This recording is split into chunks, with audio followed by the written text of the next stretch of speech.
আজকে এই বান্ট বানাবো। বান্ট বানাতে মাঝে রাখবে একটা টিস্যু, একটা হেয়ার ব্যান্ড, কতগুলো সাইন পেন।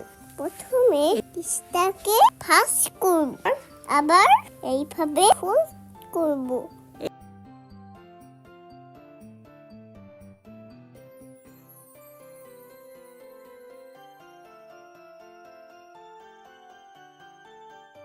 এইভাবে রাবার ব্যান্ড দিয়ে দিব, তখন এইরকম দেখা যাবে।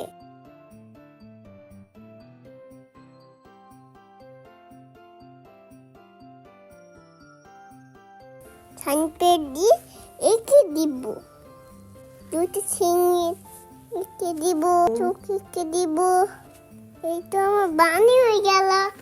সবাই ভালো থেকো, সাবস্ক্রাইব করে দিও। আমার ভিডিওতে ভালো আমার জন্য